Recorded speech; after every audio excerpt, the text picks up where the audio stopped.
Hi, and welcome to 3dmotive.com. My name is Stephen G. Wells, and I'm a senior character artist. In this little tips and tricks tutorial, we're going to take a look at some of the rendering parameters that are built within Marmoset Toolbag. Marmoset Toolbag is a great little program that simulates what your low-res mesh might look like in a game. It allows for normal maps, spec maps. You can even add lights. We can create a 360-degree rotation. It's just a great program. It's one of those programs that I always recommend to my students, and I love to actually take a model. Once I'm done, I drop it into Marmoset, set up a few lights, some of the rendering shots. It helps to give you a really good idea how your model is looking. So I just love Marmoset Toolbag. So let's go ahead and jump right into things. Okay, first thing is, obviously I've got this model, this Lord of the Rings troll. It's a similar troll. It's obviously not exactly the same Lord of the Rings troll. It's just similar to. We have this particular model in. It's got some armoring, got some chains, got an axe, has a base, even has basic lighting in it. We're going to go ahead and take a quick look at the material palette, which is just clicking this little tab here. This is how you navigate through the different palettes.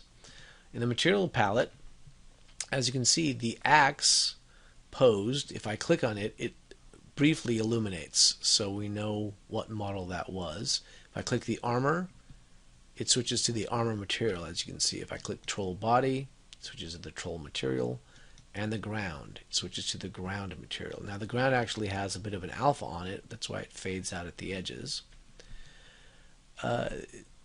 Make sure you've got all of these squared away before you get into any of this, because otherwise you're going to get some really odd renders. So make sure that each particular piece of your model has the proper materials saved to it. For the ground, however, there was a little bit of lava in here, but obviously it's not very red and it's certainly not glowing any. But that's because we actually haven't put an emissive or a glow map on this particular area. So I just did one really quickly. So if you click this button here, emissive, we'll grab this particular one that says ground dias E for emissive. Okay.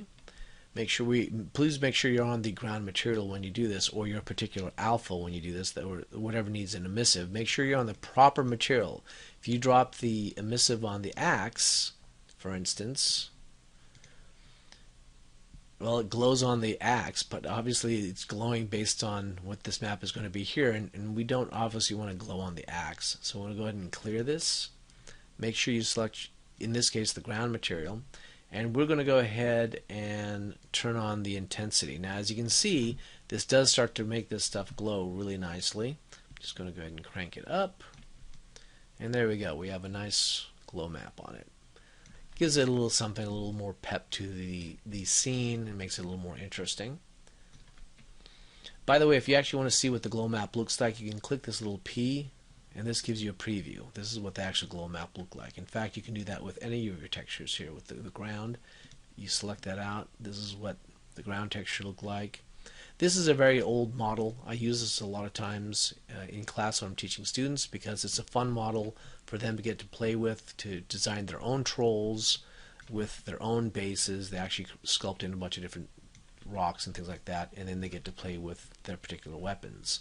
But this is the model I use for my own purposes, especially for instruction. Okay, so we've got the glow map in, so we'll go ahead and leave that there. Let's go to the output. You want to make sure that you set up where you want your renders to be, if you're going to do a 360 or just screenshots from it. So you want to click that button and then set up wherever you want your particular folder to be.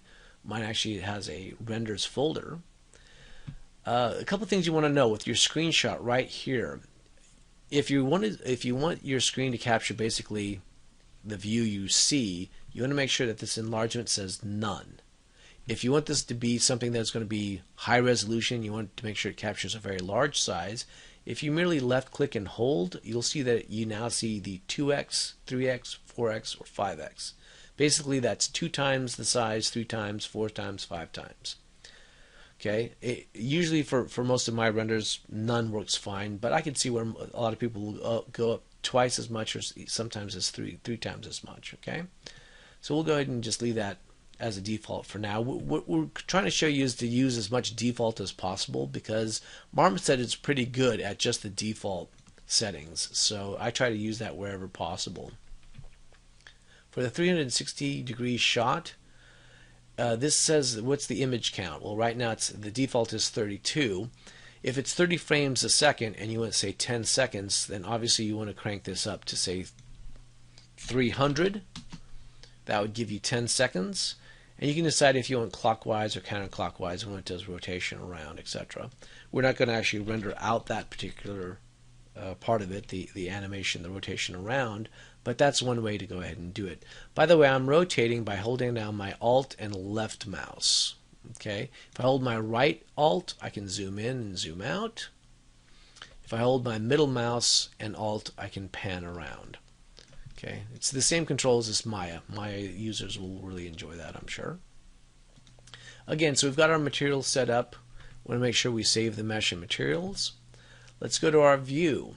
Right now we have a basic background color. You can change this very easily by merely clicking the button, and then, as you can see, I'm just scrolling through. I can change it to blue, do something really bright, a little too bright. I actually prefer kind of a grayscale background. I find the models tend to stand out better that way, but you guys can use whatever you want for that. You can actually put in a background image. I'm not going to in this one, but if you click this button, obviously you can navigate to wherever you have a background image if you wanted one. You can set up the mesh turntable. Actually, if I just move it slightly this way, you can see where it starts to turn around and it'll rotate. This is the speed at which it rotates. Okay, I'm just going to set that back down to 0 because we're not going to worry about that at this point for the rotation.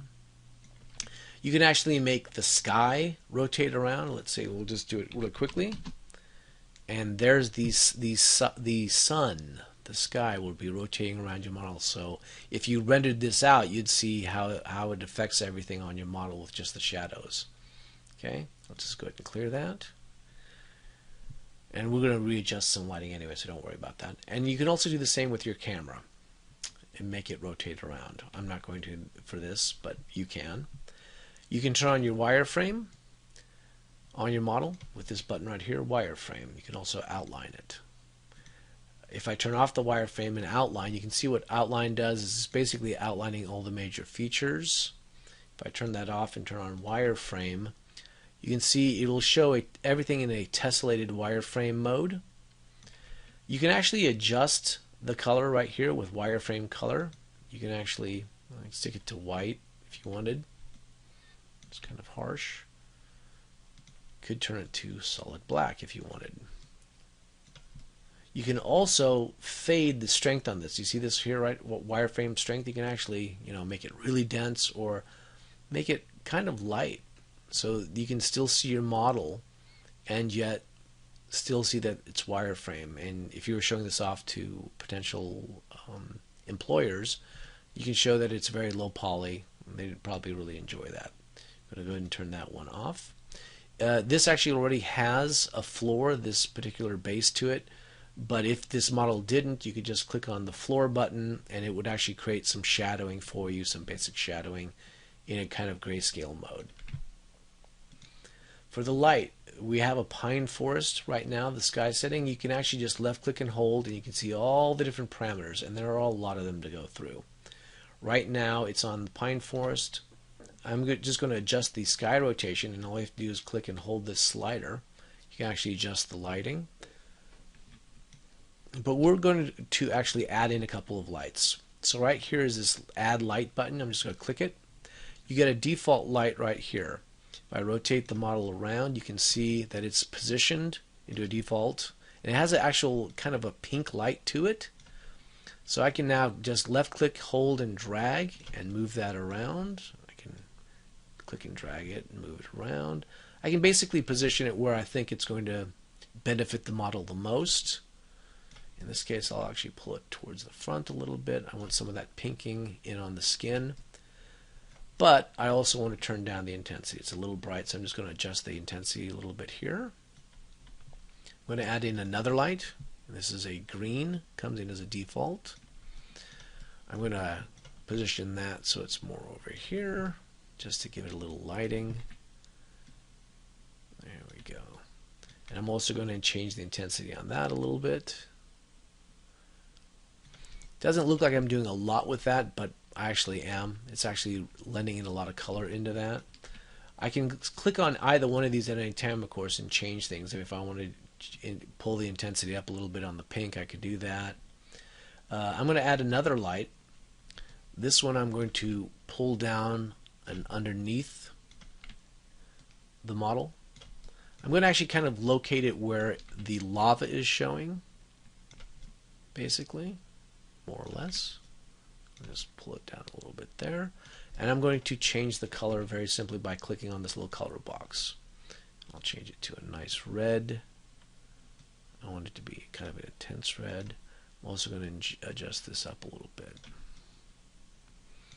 Okay. Alright, I want to angle, as you can see the plane is a little bit slanted in one direction, so I'm going to hold down my control and I'm going to left click and hold outside of this ring so I can adjust the view of the model a little bit. Okay, so that's actually kind of a nice look. Again, this is very quick, very basic, just to get an idea of what's going on with that. If I click on the render tab here, I can actually set up my field of view. Right now the camera is set at 60. Obviously if I adjust that, I can scale it way down. I can scale it in. I'm just going to go back to 60. This bokeh, you can actually adjust get that nice hazing, that slightly out of focus kind of look to a model by adjusting the bokeh size and then adjusting the focal distance and where your focus is going to end up being. And you can also adjust the focus field depth, or you can just click autofocus and that'll autofocus everything very nicely. You can click autofocus again and you can adjust this down a little bit. So pretty simple. With the output, by the way, if you click on the output tab, your save shot, your screenshot is this, F12. You can either click that button or literally just click F12. And everywhere I position and hit F12, it's going to take a screenshot of that. I'll zoom in a little bit, hit F12. Okay. Now you can include the tool bag logo if you want. You include the UI in this shot. If those are unchecked, then you're getting just this particular model or this particular view with a gray background. Let me show you what this is going to look like in Photoshop. Okay, in Photoshop, I'm just going to click. These are the three screenshots I took. Alright, so there we go. This was the latest one. The really great thing about this is it actually, when Marmoset gives you the shots, it actually comes with a built-in alpha channel. So I just have to click load selection, leave it as alpha 1 and hit OK, and it actually selects that right out, even gets to the edges, etc. And that's on each one of them. So it makes it really user-friendly, and this is something that I recommend to all my students, one of the programs, because it's just a wonderful, wonderful program. Get you a really good idea, you make some really dramatic shots, really dramatic lighting, and again you can render everything out as a movie as well if you wish. Anyway, I hope that was helpful. Thanks for watching 3dmotive.com, and my name is Stephen G. Wells. Thank you.